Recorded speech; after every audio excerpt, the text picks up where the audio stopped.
For years, Fred Merkle and his family rarely spoke about the game, to the media, or even each other. But for this story, his one surviving daughter, Marianne, agreed to be interviewed by phone from her home in California. Even in her 80s, you can still hear the pain and suffering in her voice from that one game, from that one play, 100 years ago. That was, it was pretty much a family rule. We don't talk about it or go outside the family or anything. Just never knew who was going to say what. It was always kind of being on alert. I think for all of us, my sisters, I think, had, they were much older than I and had more direct contact with the unhappy public. Other people have celebrity in their families and they can sort of enjoy it and, use it and all of that. And I could never do that because I could never ever want to draw any attention to myself or the family. So it was just always there. But while the Merkles lived to deal with the criticism, Harry Pulliam could not. 10 months after ruling against the Giants, forcing them into that one-game playoff with the Cubs, the president of the National League walked into his New York City apartment and shot himself in the head. It just dragged on him. He was sick for some time. He lost a lot of weight. He was traumatized by it. Any reference to Pulliam always mentioned his decision. He winds up committing suicide. Every team sent a representative to his funeral, except the Giants. There was that much hatred. It was pure hatred.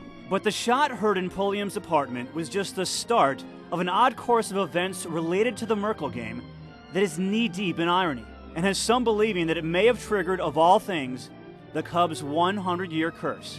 Merkle historian Dave Stalker. They look for the Billy Goat curse in the 1940s. If they're looking for a curse, they have to go all the way back to the last time that they won a World Series and look at what happened after that. Like in 1914, the Cubs went looking for a manager and hired Hank O'Day, the umpire who called Merkle out. And 3 years after that, who did the Cubs sign to be their first baseman? Fred Merkle. The great irony, of course, is the Cubs hired Fred Merkle, and he goes with them to the 1918 World Series, the last one the Red Sox won before 2004, so there's an irony there. And it only continued. The Cubs failed to win again in Merkle's life, and in 1956, the year of his death? Based on percentage points, at the time, that was the worst Cubs season based on a win-loss record in their history. Then on September 23, 1998, the 90th anniversary of the Merkle game, the Cubs lost a famous heartbreaker to the Brewers. Brent Brown drops the ball! He drops the ball! And thanks to that game, the Cubs were forced into a one-game playoff to make the postseason against, of all teams, the Giants, just like 1908. And tonight, on September 23rd, the exact 100th anniversary of the Merkle game, where did the Cubs play? New York. And ironically against the same franchise that beat the Cubs due to their historic collapse in 1969.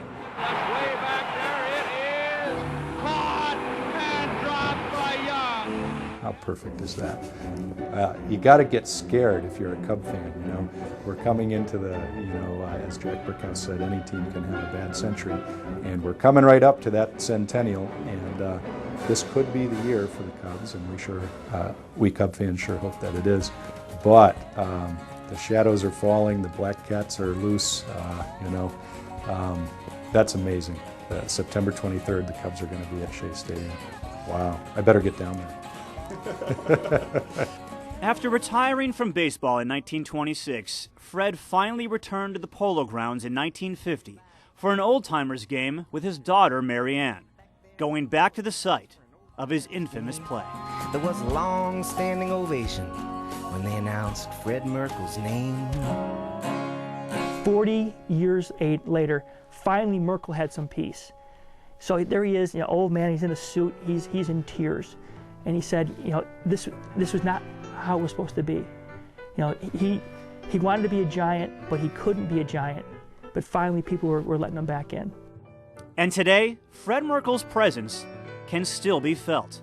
In the hearts of those in Watertown, Wisconsin, Fred's birthplace, where they've built a monument and recently named a park after him.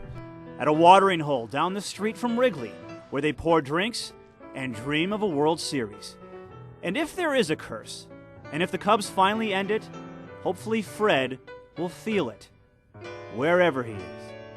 Chuck Garfien, Comcast Sportsnet.